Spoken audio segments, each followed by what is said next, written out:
So you may be wondering why at the beginning of everything we start out motivation is the most important determining factor of the value of what we do. Yeah, and so often we are totally spaced out regarding our motivation. Now, we just do things, say things, and think things, and aren't even sure why we're doing it. You know, in fact, I think most people just live their life on automatic. You know, family tells you to do something, society tells you to do something. So sometimes you adopt those same values and then you have that intention and you go along with it. Sometimes you don't even think about the values, you just do it because that's what everybody's doing, or that's following the thought that pops into your head at that particular time. And so in that way, actually, we miss a huge part of life because we're operating on automatic. So consciously cultivating our intention at the beginning of any activity is a way of getting us off automatic and on to really thinking about, okay, why am I doing this? And sometimes, you know, I mean, I usually start you out with cultivating the motivation, but sometimes it's good just at the beginning to ask, well, what is my motivation? Before I cultivate a good one, what is my motivation? You know, do I just show up here because it's 8:45 in the morning and that's the time the class starts? And that's it, you know, no other reason besides that, yeah? Or, you know, why did you come here to, you know, to exploring Buddhism? Are you thinking that you're going to learn kind of some far-out psychic powers so you can fly in the sky and impress other people? Or, you know, are you thinking that, you know, you'll find a way to rebel against the religion that you grew up with? Or, you know, kind of just to ask ourselves, you know, what was our base motivation for getting ourselves here? Because there was clearly some motivation, otherwise you wouldn't have, you know, gotten the tickets or stuck out your thumb or whatever it took to get here. Yeah, it wouldn't have happened without an intention. So it's good to ask ourselves, you know, what is my intention? And then, you know, be honest about it, you know, because sometimes our intentions are not so good. And we have to be honest about our not so good intentions. Because if we sweep everything under the rug that we don't like, then there's no opportunity to clean it, you know? It's like if you constantly put all the dirt in your house under the rug, you're going to wind up with, you know, a rug that is 10 feet off the floor, you know, covering 10 feet of dirt that you never clean because you refuse to look at it. Whereas if we look at the dirt, then, you know, there's the chance to clean it up. Yeah.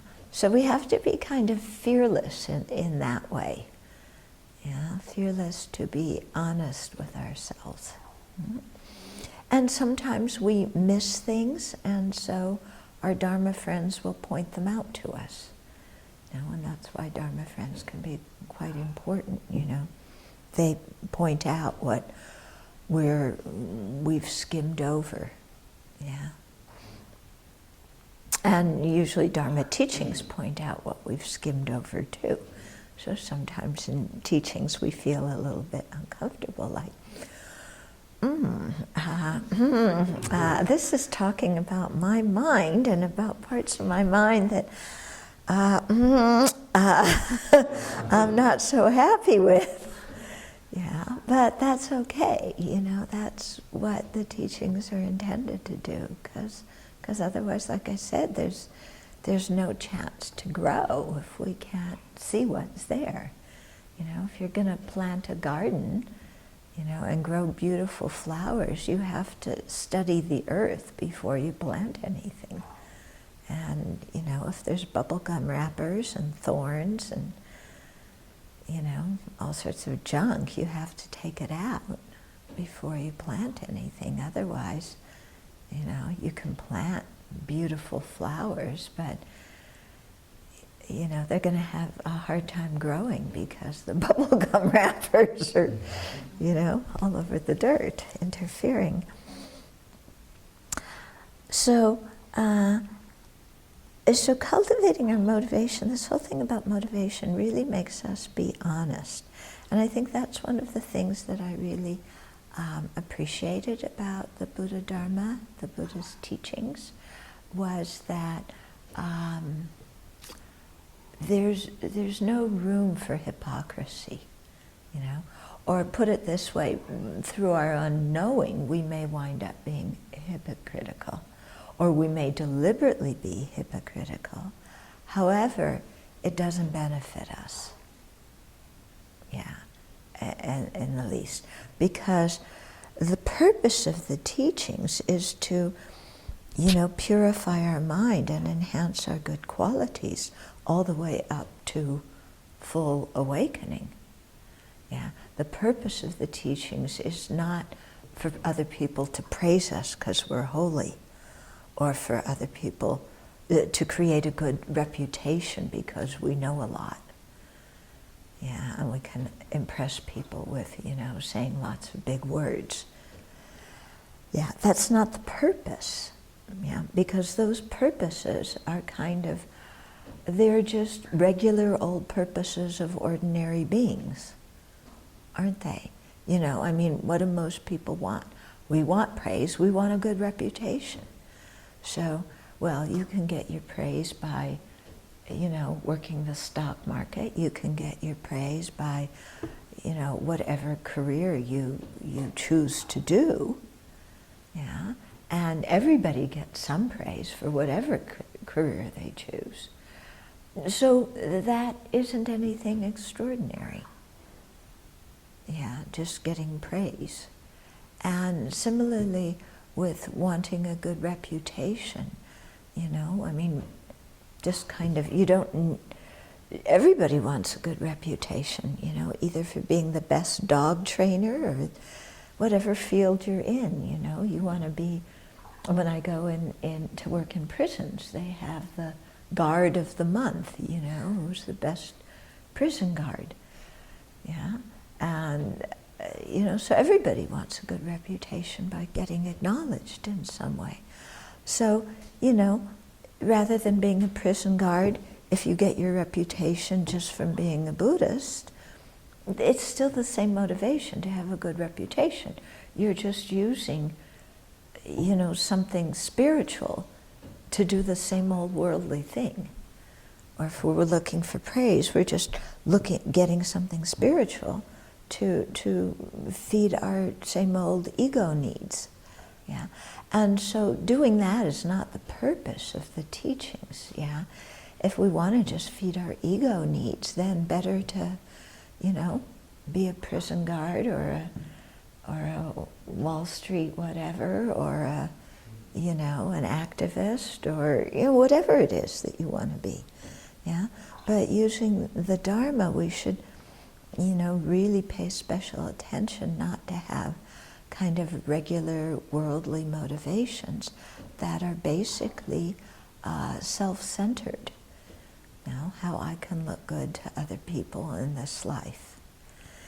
Yeah. Now that yearning to look good to other people in this life is very deep within us. Yeah. It's not going to go away anytime quickly. That's why we call it practice the Dharma, because practice implies that we do something repeatedly, many times, because it requires really deep change. Yeah. So it's not like just sitting here and saying, oh yeah, I'm not looking for any reputation for this. I'm doing this for the benefit of all sentient beings. What's next?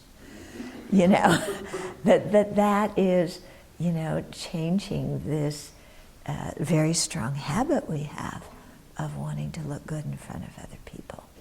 Yeah, and wanting to get other people's praise, and wanting to have possessions and money and, whatever.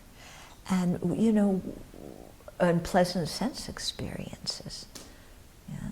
So, we can create reputation out of anything. Yeah. Yeah. Look how long I've been homeless. I've been homeless more than anybody else, and I've survived all this time. Aren't I wonderful? Yeah? We create an ego identity out of anything. Yeah? Look how renounced I am. I don't have anything. Aren't I free of attachment? No.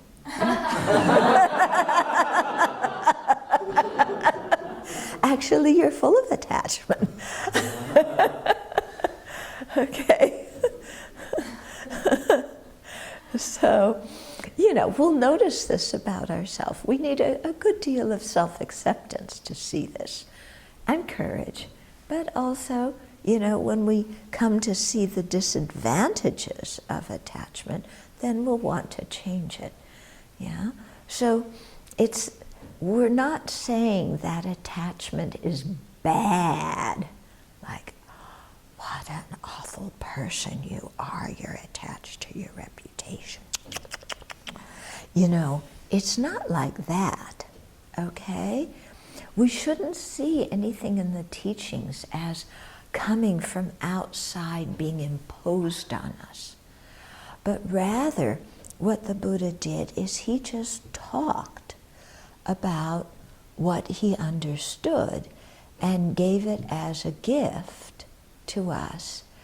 And then he trusts us to think about things and not just accept them because he said so, and not reject them because he said that either, but to really take things and examine them. Use reasoning and check to see if they're true. Yeah? Apply them and see according to our own experience if they work. Yeah? So it's really up to us to think about these things and apply them. And if they make sense, use them. If they don't make sense, leave them. Yeah? Nothing is being forced on you, and you're not being told that you're a bad person if you don't believe. And nobody's going to say you're going to hell if you don't believe.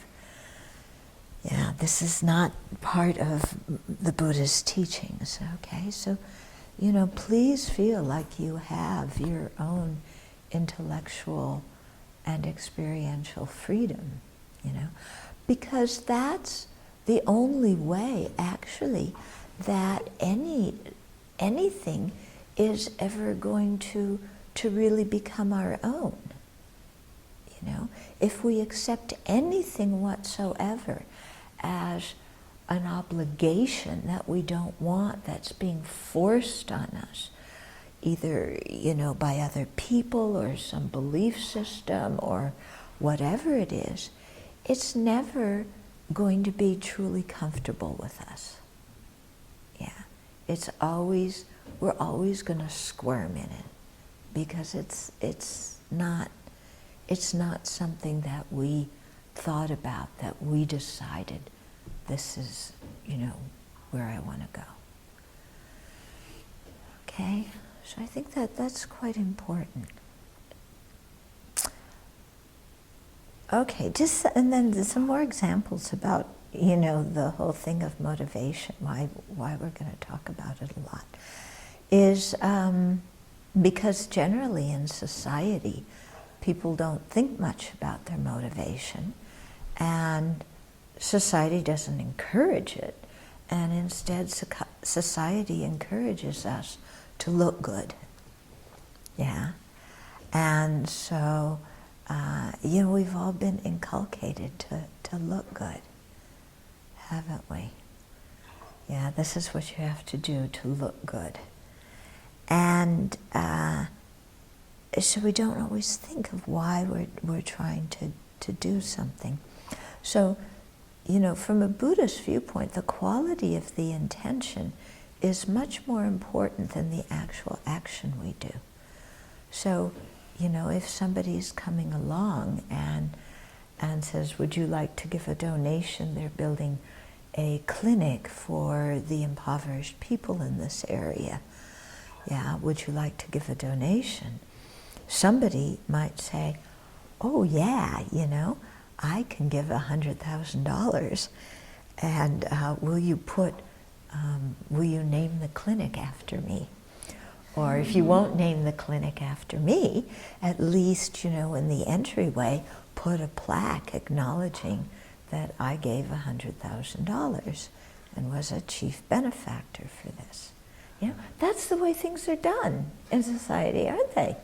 Yeah, everywhere you go, there's plaques with, you know? Yeah, and they're put up for the people who gave the most. Yeah, and then somebody else may say, wow, you're building a clinic for impoverished people. That's fantastic. May everybody who comes to this clinic be cured from their ailment. And I'm going to give $20 because that's what I have. Okay? So that person certainly isn't going to get a plaque in the front of in the foyer of the clinic. And you know, who is society going to say is the generous person? Not the person who gave $20, yeah, but the person who gave $100,000. They're really generous.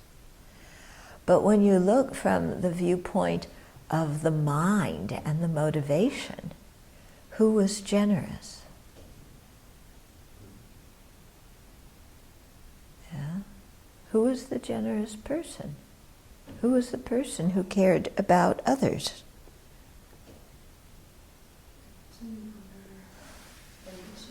Yeah, the person who gave $20. The person who gave $100,000 didn't care about, you know, the people who were going to get healed. They cared about their reputation. Yeah. They cared about their social status. So really, from the viewpoint of generosity, who was the most generous person? It's the person who really cared about others and wanted them to be healed. Okay? So it's this whole thing of not how you look, but what's really going on in your heart that's important. Yeah, so this can shake us up a bit sometimes when we look at what's really going on in here. Yeah, but it's a good kind of shaking up. And so, since so often as regular, you know, ordinary beings, our motivation is for our own self-interest, you know, in a selfish self-interest way, then that's why we try and at least artificially cultivate a different motivation, you know. We try and stretch our mind and get some new ideas in it so that we can motivate ourselves in a different way. Yeah? And so we do this repeatedly, and you'll see this at the Abbey. You know, we have a stand-up meeting every morning when, you know, people kind of plan the day. At the end of it, we recite a verse, yeah, to remind us of our motivation. When you go in the kitchen to prepare food, you recite a verse. Before meals, we recite verses. The purpose of all this recitation is to think about the meaning that these different verses say, because they all have to do with our motivation and with our outlook. And so, you know, we really need to train again and again and again to recalibrate our automatic outlook. Okay? And so that's the purpose of all these different recitations. Before we eat, after we eat, before we do an activity, after we do an activity, it's coming back to the same point again and again and again. Okay? Any questions so far?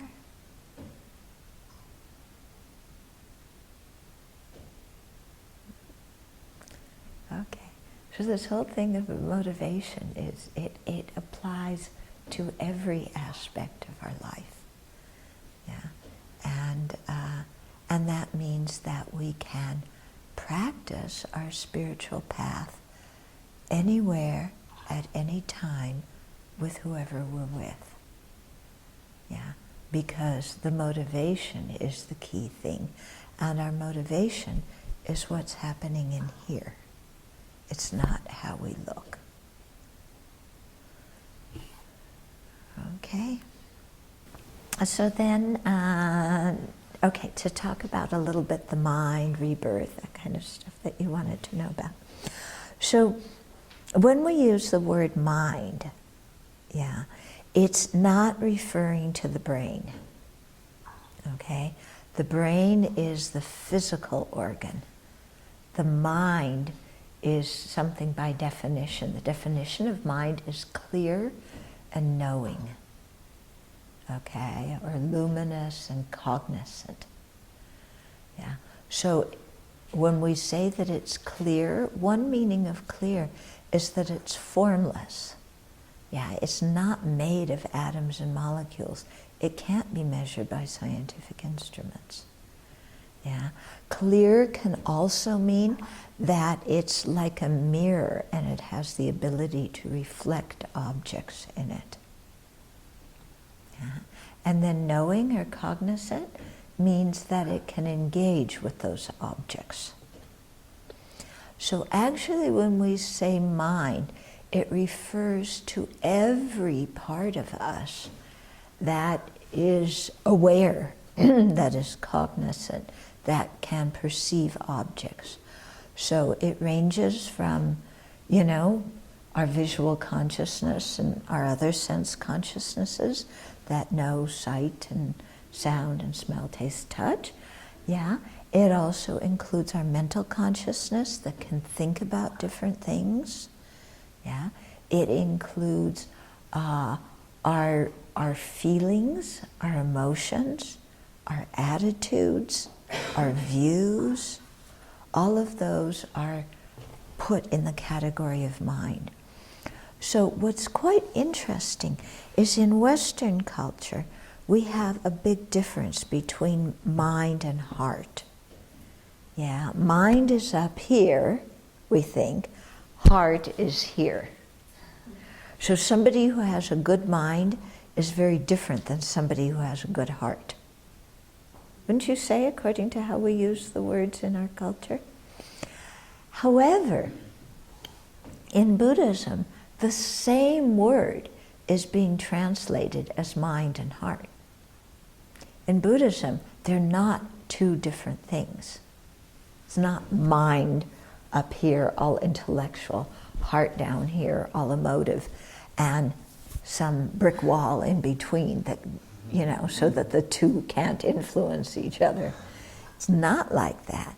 Mind and heart refer to the same thing that knows and cognizes and feels and thinks. So mind has many, many different functions. It's not just one thing, one function. It has many different functions, okay? So mind, by its nature, is not material. Body, by its nature, is material, isn't it? We can, see it, smell it, hear it, touch it, taste it. We can know the body through our five senses, and we can also, investigate and learn about the body through scientific instruments. The mind cannot be perceived through our five senses. The mind cannot be known through scientific instruments. Yeah. The mind has to do with experience. Okay, so the mind is first person. Yeah, it's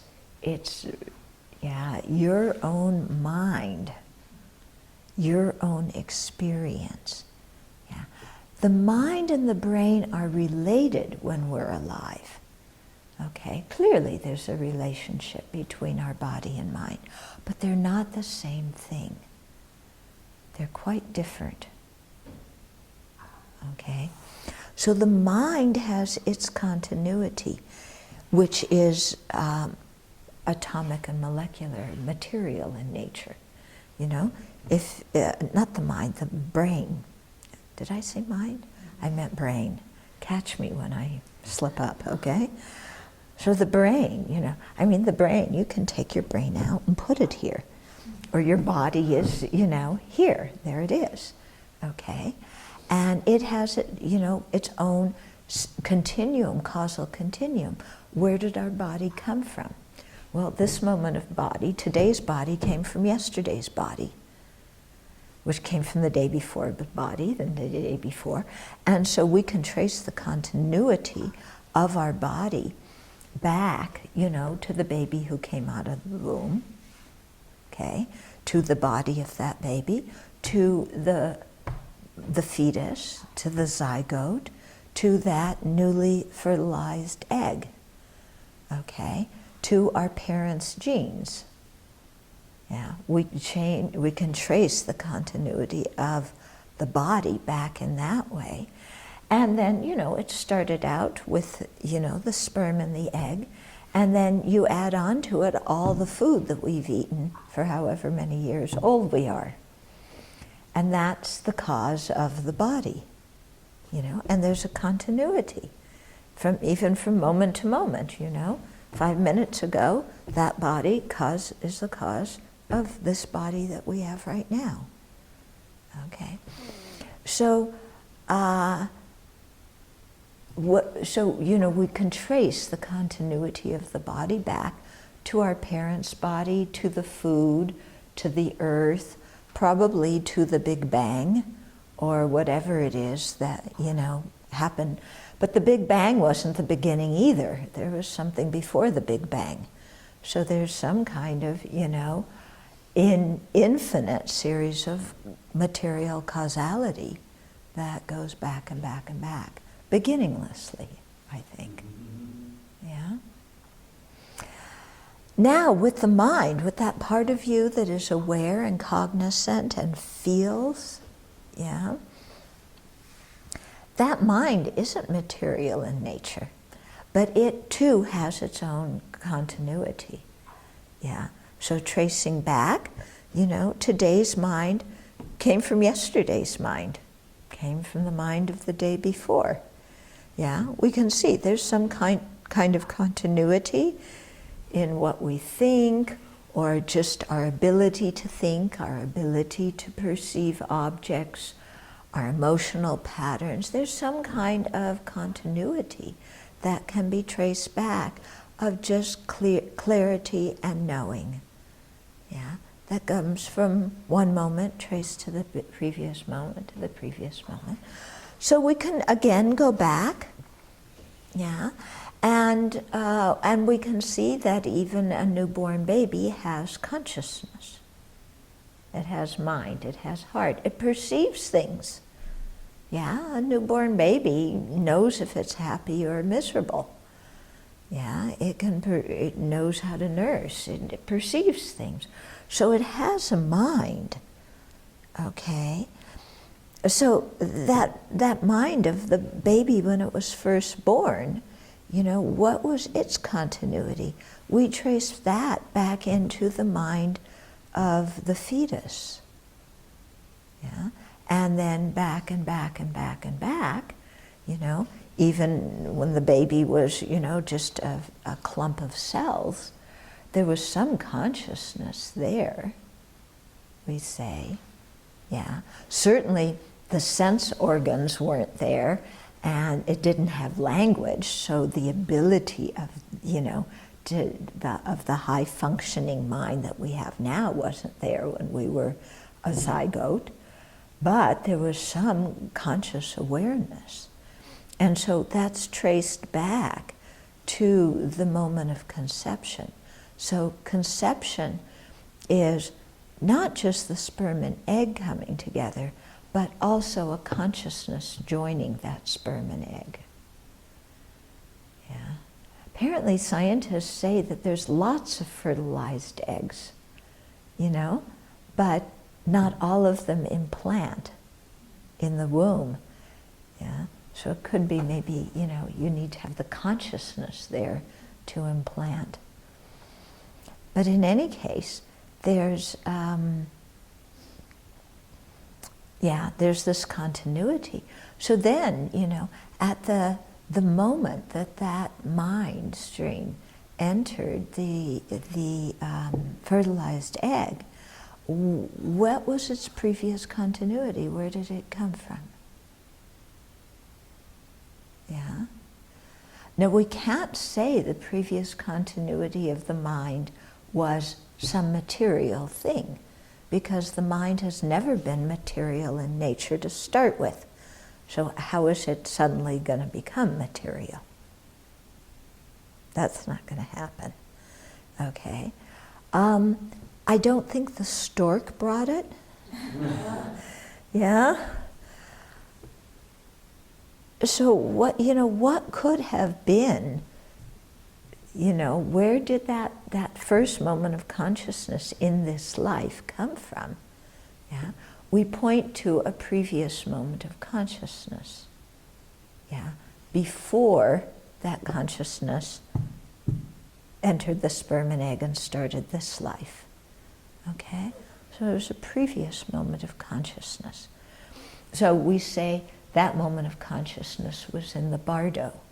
You know, it was an in-between state between one birth and another. And before that, the bardo, the intermediate state, it was the mind of the dying person, whoever that person was in a previous life. Okay? And so in that way, you know, by the reasoning saying that, you know, the substantial cause of something has to be in accord with the nature of that thing. So, you know, matter comes from matter, consciousness comes from consciousness. Then, you know, we point to previous lives, previous consciousnesses, yeah, that were associated with different bodies in previous lives. Now, you might say, but I don't remember my previous life. Okay, but we often forget where we put our car keys. Yeah, and you study something for a test and then you can't remember it the next day. So not being able to remember something doesn't mean it doesn't exist. It just means we have a lousy memory. Yeah? But not being able to remember it doesn't mean it doesn't exist. You know? And what's interesting is there are people who do remember previous lives. Okay? So you take the story of the 14th Dalai Lama, the present Dalai Lama, you know, who is said to be the next birth of the 13th Dalai Lama.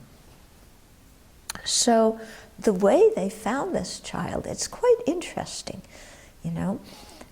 First of all, the body of the 13th Dalai Lama, when it was lying in state, apparently the face turned a little bit toward the northwest.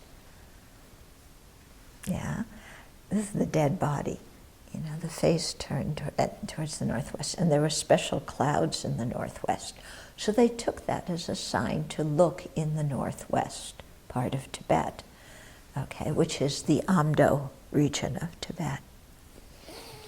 So, but when they go out looking for the next life of the Dalai Lama, the search party doesn't say, hey, we're looking for the next Dalai Lama, because if they advertise it, what's going to happen? every single parent in the area is going to come and say, my child is the Dalai Lama. Okay, every single parent's going to go. So they don't advertise when they're going out to look for the child. What they do is, this is in Old Tibet. This is, because it was in His Holiness was born in 35, so it was around 39, 1939 that they were looking. So this is Old Tibet. Things are very, very different now. But in Old Tibet, there were merchants who traveled, and there weren't hotels. So when you were traveling from one place to another, you found a farmhouse and you asked the people there if you could stay the night. Yeah, this is what they did. So they were going around this Amdo area of Tibet, and masquerading as a merchant caravan. And the reason they do the merchant caravan instead of masquerading as nobility or something like that is because the people who are very important, if they stop at a home, are taken into the shrine room. The way the old Tibetan homes were, the shrine room was like your living room. So your guests of honor, you hosted in the shrine room. The kitchen was where all the people who were taking care of the animals and all the common people who were assisting the wealthy people, that's where they went. They went to the kitchen. The kitchen was also, as we all know, where life happens and where the kids are. The kids are in the kitchen. You're not going to put your kid in the shrine room with everything that's breakable. They go in the kitchen because they're running around and doing what kids do. So this merchant caravan, some people were the merchants, and then they took some of the high lamas, some of the spiritual teachers, who masqueraded as the people who took care of the animals. So they weren't wearing their robes, they were dressed up like, the animal caretakers. And so when they came to this one family farmhouse and asked if they could stay there, sure, the merchants went to the shrine room. The animal caretakers, who were these different lamas, went into the kitchen. So there's this little boy who's about 3 or 4 years old at the time. We'll see some pictures of him around the Abbey just after he was identified.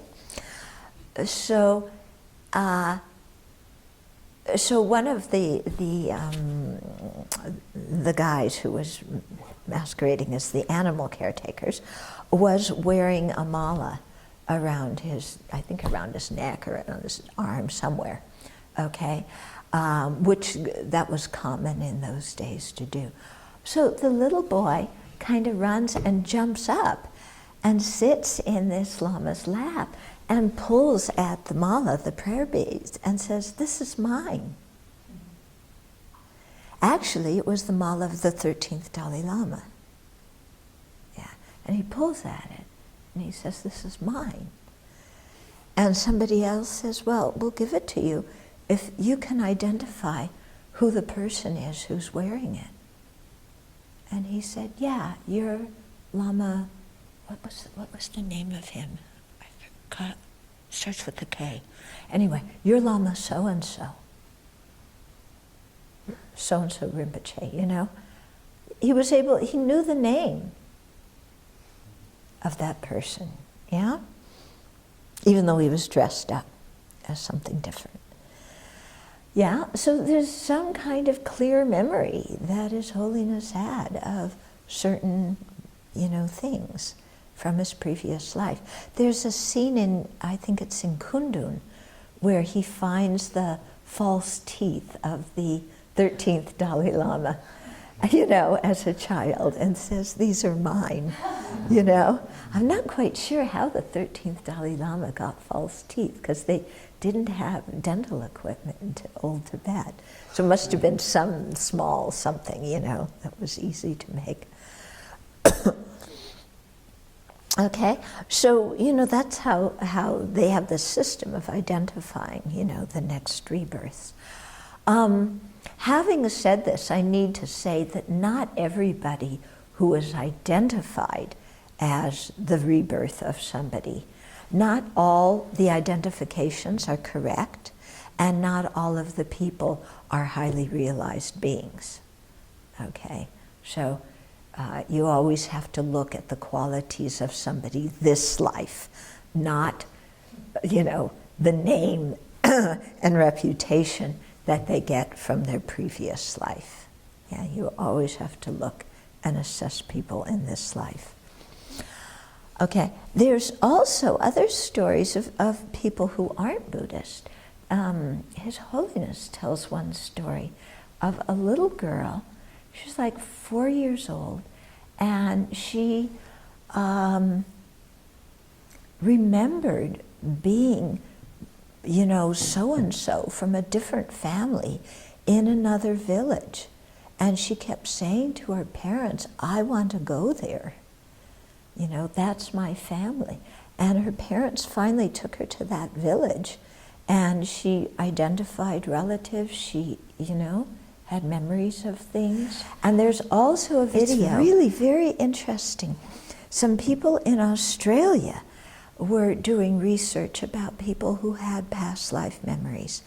And as I remember the video, there was one Australian woman who said, I was Dr. James Burns, who went to medical school in Edinburgh, how do you say it? Maybe Edinburgh? Scotland, you know, in whatever century it was. And so these researchers took her there when they were going into Edinburgh, or maybe it was Aberdeen, one place or another. When they got to that town, they blindfolded her. You know, I mean, so she couldn't see where the roads as she was coming into the city and the signs and everything. But she was able still, once she got there, to find her way to the medical school. And as she was walking in the medical school, she was like identifying different things in the rooms, and it seemed very familiar to her. But at one point, she got to one place and she said, no, it wasn't like this when I was there. There was a staircase here, there was a room there, however it was, you know. She described it differently. Well, they went in the archives, you know, the dusty archives of the medical library, and they found the floor plan from that century, and sure enough, it was just like she had remembered. Yeah? So these kind of things, it's kind of amazing, you know. And so sometimes, you know, it could be that children, when they're very, very little, they say different things that sound funny to their parents, but the parents just say, oh, you were dreaming, or it was your imagination. But who knows, maybe it was some kind of memory. But then, of course, you know, once we're in this body, our senses have such a strong impact on us. We're so hooked to our senses and drawn to our senses that we forget all of that kind of stuff. Okay? But it does make sense, you know, when you think about it in this way. Think about, well, where does the mind come from? It can't come from nothing. It has to come from something of a previous continuity. Yeah. I gave this kind of talk one time in Florida at a library where a lot of senior citizens came. And after the talk, one woman came up to me and she said, you know, this is like one Florida, you know, I mean, not somebody who was Buddhist or spiritual, anything like that, you know? she came up and she said, "Thank you, this really helped me to understand my son." Because my son, ever since he was really little, he was so interested in music and so good in music. And we would go somewhere and he could even identify, this is, Beethoven's symphony, whatever, And she said nobody in the family was musically inclined at all. Nobody had taught him this. We couldn't figure out where it was coming from. And she said, now, I understand, maybe in a previous life, he was, a classical musician. And these are just the imprints from previous life. Yeah. There's one young Lama. Well, he's not so young anymore, but he's younger than me, so I guess that makes you young. He's a young Rinpoche of Maitripa College, and I've known him since he was this big. And at Kopan, when I first went to Kopan, and he had been identified as the incarnation of a certain very well-respected Geshe in his previous life. And they say that when he, just as a child, when he was sleeping, you know how kids talk in their sleep? He would be reciting texts in his sleep. Yeah. And these weren't texts that he had memorized in this life, but, imprints from previous life. Because the Tibetan monks memorize these texts. Okay, so you have this kind of thing that, can really help explain a lot of stuff, It can really help explain. I don't think any of you are parents. Are you parents? Right? Yeah. So, but if you ask your parents, if you have siblings, ask your parents if you all came out of the womb as blank slates, or if you had personalities even when you were infants. Ask your parents, yeah. They'll tell you that you have personality. I haven't met a parent yet who said, my kid was a blank slate. I say, no, they had a personality. And different kids in the family have different personalities. Not that your personality is hard and fixed, but you have different traits, yeah? And so different inclinations, different dispositions, yeah, different interests, different likings. And so some of these, we say from a Buddhist viewpoint are because we were familiar with certain topics or certain behavior or certain things in a previous life. So that tendency appears, very easily in this lifetime. And you can even use it to ask yourself, why did you choose to come here to a Buddhist monastery during the summer vacation? You could have been doing a gazillion of other things. Yeah? Why did you say, I'm going to go to a Buddhist monastery? Yeah? So there's some interest, some interest. And, did it come from your family? I don't know. In my case, it didn't come from my family. You? Yeah? Okay. So, where did that come from? Huh? So it's interesting to think, there's previous conditioning. Not that things are predetermined, but there's conditioning. Yeah? And the conditioning started before this life.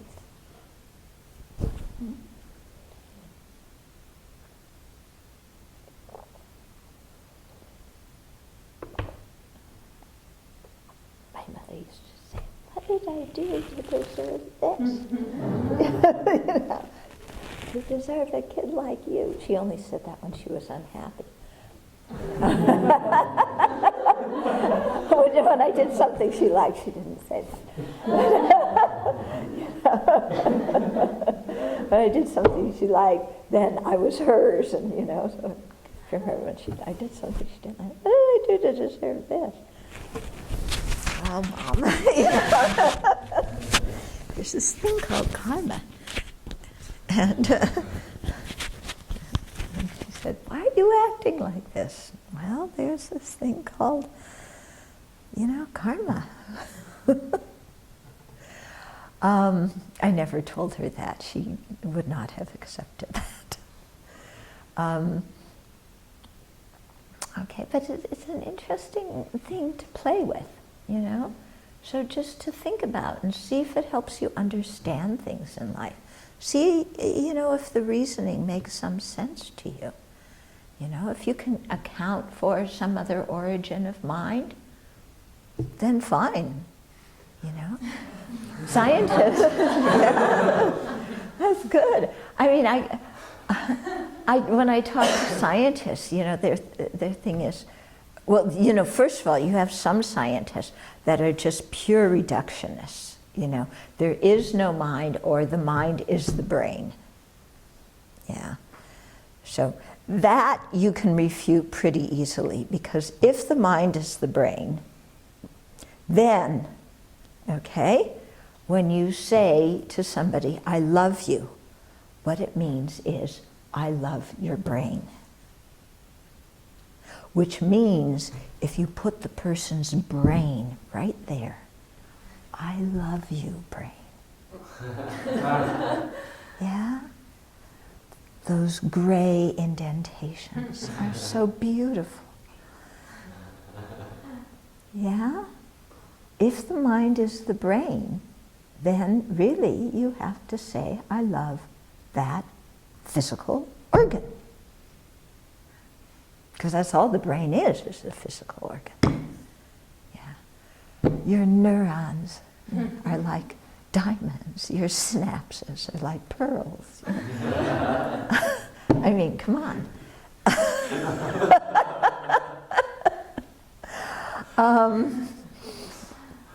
Yeah. Or so the reductionists, that doesn't make any sense. Some of them say, well, the mind is an emergent property from the brain. Now, what does emergent property mean? I've never been able to get a clear answer. They say something like, well, the brain is the body is the matter, and the mind just comes out of it. It does something new that the body couldn't do.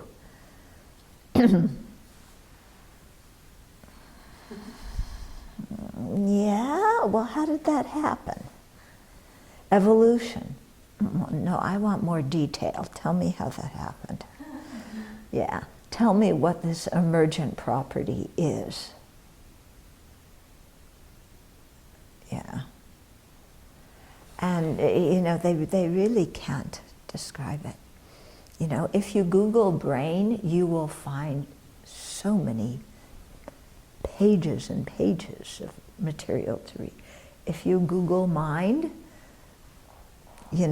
from a scientific viewpoint, you're only looking at scientific literature.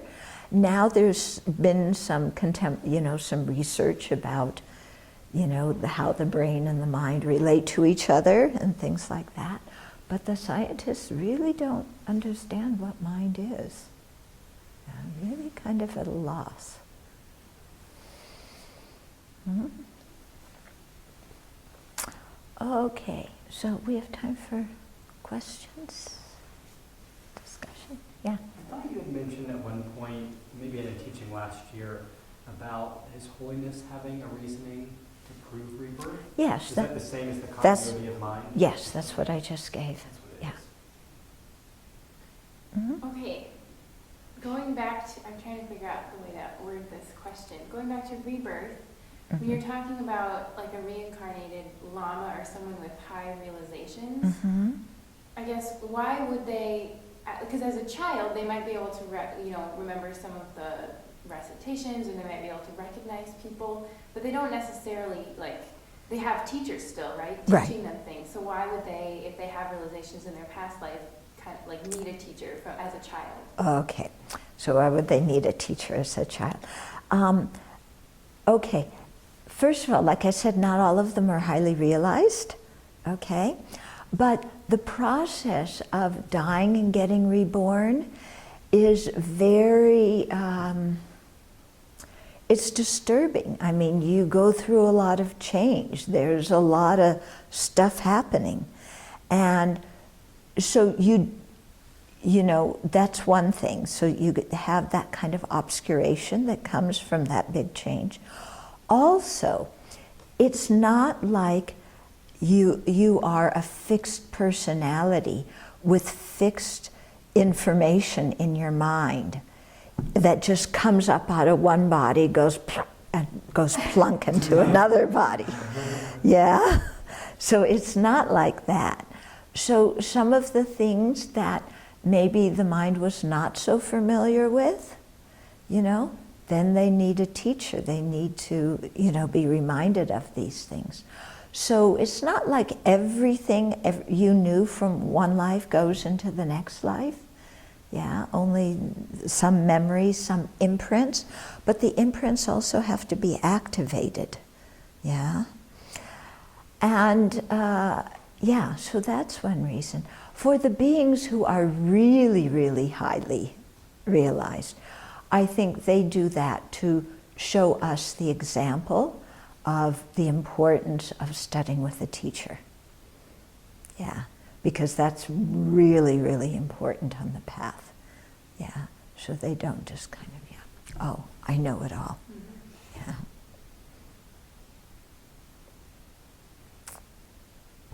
Other questions? Yeah. Going back to the relation of the mind and the brain, what is the Buddhist perspective on, because at a certain age, say like 12, 13, 14, that's when the brain actually has the frontal lobe capacity to actually have abstract thoughts. And as being an uncle at times 6 and having Buddhist discussions with the little ones, they really can't grasp.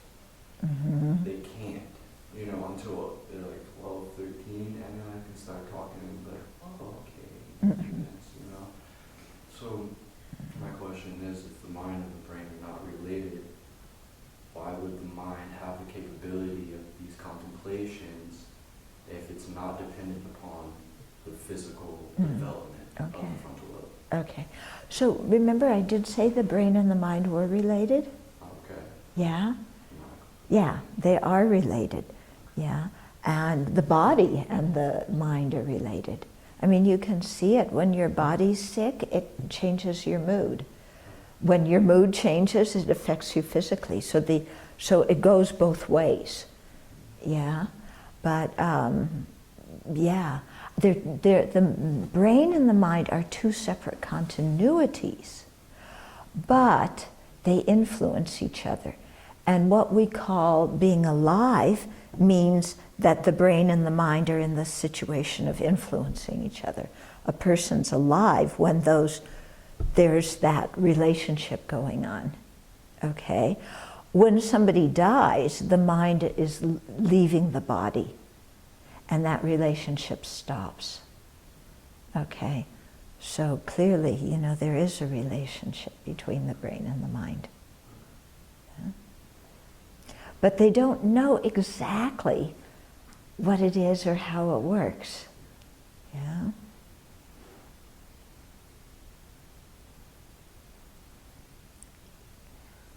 I don't know if this is a question, but how do you choose, so you die, and then how do you choose the next? Okay, so the next route. So we don't actually choose, unless you are a very, very good practitioner and have high realizations. Those practitioners can choose their next rebirth. For the rest of us, like I was saying, we operate so much on automatic that, you know, it depends a lot on what karma is ripening at the time we die, and that is also going to be influenced by what we're thinking, you know, and feeling as we die. And that's going to be influenced by what we think and feel during our life, because we're very much creatures of habit. Okay, so it's not like you die and then we're somehow sitting on some cloud, you know, looking down, and, you know, I'm taking applications for my parents now. Yeah, please file here, and, you know, and then I'm going to choose. It's not like that. Okay, but rather according to, you know, what we're thinking at the time of death, what karma ripens, then we are attracted to different kind of births. Yeah. So you might remember in the BBC, you know, that when I was talking about having a precious human life, and how the principal cause for a human life, which is, you know, an upper rebirth, just having human intelligence, is ethical conduct. Yeah, which means that we all had very good ethical conduct, you know, at some time during our previous lives, so that those seeds ripened and we were able to have a good rebirth, you know, human rebirth in this lifetime. But in, you know, why we were born in the country we were born in, or as the gender we were, or whatever, this is also stuff that is influenced by previous life karma. Yeah.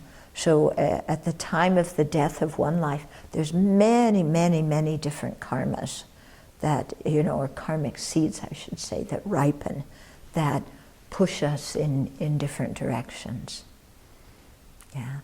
So it's not, you know, for ordinary beings, it's not like we're consciously choosing. So that's why we're alive, we try and make ourselves, we try and put what many imprints of the Dharma, many seeds of the Dharma in our mind now, so that at the time of death, there's more likelihood that something like that will ripen, you know, or why we dedicate our, you know, to have a precious human life, so that at the time of death, that kind of motivation is there, you know.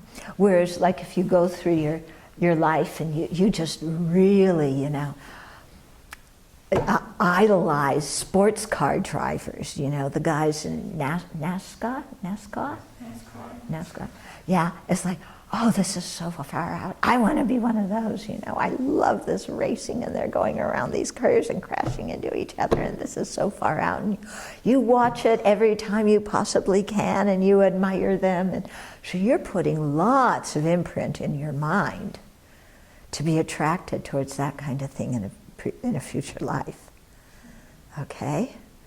So that's why we have to be careful about what we pay attention to, you know? And really kind of monitor what we're attracted to, what we find interesting, because it just puts that imprint in, you know, which is, you know, I'm always surprised that they need to do scientific studies and spend $1 million to see that playing video games of shooting people, you know, kind of makes you more inclined to be violent. It's like, duh. Yeah. Yeah. So, yeah, we get these kind of imprints in our mind. It doesn't mean that once the imprints are there that they're cast in concrete. You know, we can change those imprints. That's why we do purification practice. Okay? But, you know, when we realize that what we're going to become is being influenced by what we're doing now, then we start to pay a lot more attention to what we're doing now, you know, and really think, is this something valuable? What kind of, you know, cause is this going to create? Yeah. Is your rebirth more likely to be determined by, like, recently created karma rather than karma from, like, many lifetimes ago? Okay, so they say, first of all, the karma which is the heaviest is going to ripen first. So something that we did with a very, very strong intention, that will ripen first. If everything is equal, then The karma that was created most recently. Okay. Yeah. But again, it depends on how habituated we were with that, because we're creating karma all the time. So some karmas, it's just something enters our, it's like short-lived. Like sometimes how we have these really nutty thoughts. So it's short-lived. It flits in the mind, it goes out. So that one, it may have happened recently, but if we don't latch on to it, it's not going to have a strong imprint, and it's not going to, have much impact. Unless, somehow we keep coming back to it again and again and again, and then something happens at the time we're dying that sparks that to ripen.